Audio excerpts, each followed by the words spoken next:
Good morning. You listen to FloorDaily.net, and I'm Kemp Harr. I'm with Kennedy Frierson, the COO at Dixie. Kennedy, how you doing? I'm doing well, Kemp. Thank you. Actually, your role has changed. You're still the COO of the company, but you're also now the president of Dixie's commercial carpet business, which is the Atlas and Masland Contract brands, right? That's correct. We have made that transition here just in the last 30 to 60 days. Mm-hmm. And so David Hobbs is retiring. You're taking over the leadership there. One of the reasons I wanted to do this interview, it's kind of like what Paul Harvey says, the rest of the story, is to talk a little bit about why you've combined the Atlas and the Masland Contract business. Tell us a little bit about that, if you would. Yes, we need to go back a little bit. Atlas has historically been, for at least 25 years, 100% Antron brand in the marketplace, has held a unique position in terms of signature, design, styling, but also performance. It has been primarily a piece-dyed product offering, making unique products out of multiple fibers to be able to create some of the same looks as solution dye, but with greater flexibility in smaller quantities. Unfortunately, Antron, as the market shifted from white dyeable fibers to solution dyed fibers, had too complex of a product offering and came to us and let us know that they were going to have to dramatically rationalize the amount of fibers that they were able to continue to supply in the white dyeable space. That, unfortunately, has a significant impact on our Atlas product line and precipitated some strategic meetings and discussions where we felt like the only path forward for us was to combine our two commercial businesses. Atlas could no longer be a viable, independent commercial entity and compete in a very competitive market with the commercial specified carpet space. All right, so let me summarize this for some folks that may not completely understand what you just said.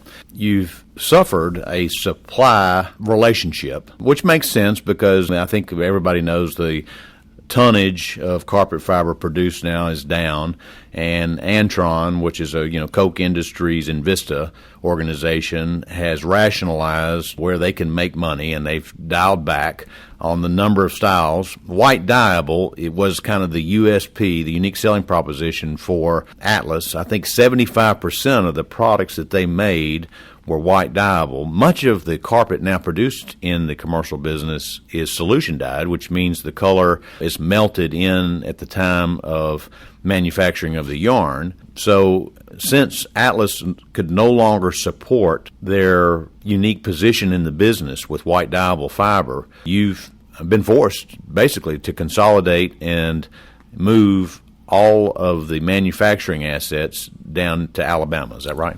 That's correct, Kemp. Basically, it was a complete combination. It involved manufacturing assets that we had on the West Coast that were transferred down to our South Alabama operations, which have been traditionally the Masland Contract manufacturing operation. It also involved a combination of sales forces, marketing, product development, all of our customer service, sales administration. Obviously, that has a significant impact on the financial performance of the business. We have lost some share during this. It has had an impact in terms of the company financials during this transition.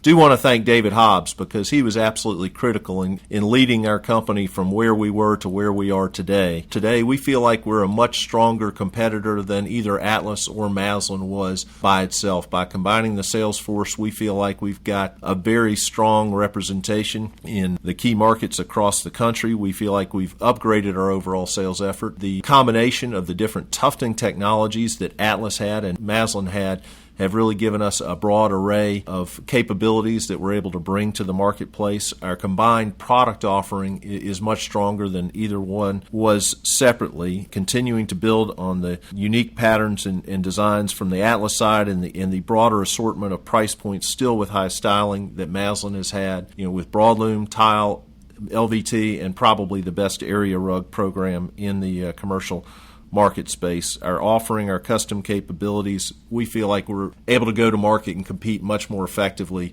than either brand was independently. So you come to a decision point, and you have to decide, it is a USP, it is what sets you apart, this dyeable look, these many different textures and sheen levels, things that you can't really do with solution dyed. And you have to decide, do we just shift like everybody else and produce solution dyed, or do you find another source and continue to have a wide offering on the dyeable side? Well, obviously, we cannot continue to have the breadth of offering that we did on the white dyeable side. We're playing a little bit of catch-up in terms of our overall product offering. Elena Cordoba, who was with Atlas for 25 years, has moved and is our lead designer out of South Alabama in our Atlas Masland Contract operations. She is bringing forward some very well-styled, well-designed solution-dyed modular tile. We're trying to build out that part of our product portfolio more successfully, but broadloom's still going to be a key component to our strategy. We will be looking at some piece dyed offerings in the 2020 arena that we feel still maintain the integrity of what Atlas has stood for. More of our focus is going to be from a market segment standpoint as opposed to a product standpoint, and our focus is really supporting our designer to be able to create spaces that people can use and being able to have enough tools to help them do that effectively. All right, so people buy these soft surface products because of the look. You mentioned that your designer, Elena Cordoba, is now over both of the businesses, and I guess you'll be at NeoCon in one space now, right? That's correct. We've combined our showrooms, and we'd love for all of our clients and customers to come by and visit us in space 10-102. The Atlas Masland Contract space, and we're very optimistic about the crowd. So I guess most of the pain from as far as the write-offs on the combination, that's all behind us now, right? It's pretty much through the end of the first quarter was the vast majority of it. There's still a little bit left here in the second quarter of the year, but we feel like we started to see strong order levels and starting to see improved levels of business on our commercial side. And our residential business continues to be strong and profitable. It has consistently gained market share since the downturn in 2009. There are some challenges in the residential business in terms of overall demand that's a little softer than last year, but overall we're continue to be very pleased with where we are with our residential business and are optimistic about the direction of our commercial business and where it looks like it's going to be heading. And residentially, I mean, I know you've gotten into the LVT business, but I mean, you're still primarily a carpet company. A large percentage of your business is still in carpet, right? Oh, absolutely. Carpet is still the core of our business, both residentially and commercially. We do offer primarily LVT and some high-end engineered wood in our Fabrica brand, but our success and our focus is primarily in the carpet side. Mm-hmm. Well, I can share with you real quickly. We're doing our retail survey. We've just gotten the results back on the carpet side, and the Dixie brand is doing very well there. You're, I think, in third position in popularity in both quality and design, so congratulations on that. And Kennedy, it's great to talk to you and look forward to seeing you at NeoCon. I appreciate you sharing kind of the story behind why Atlas and Masland Contract are now one business. Again, been talking to Kennedy Frierson, the COO and also president of Dixie's commercial business, and you've been listening to Kemp Harr and FloorDaily.net.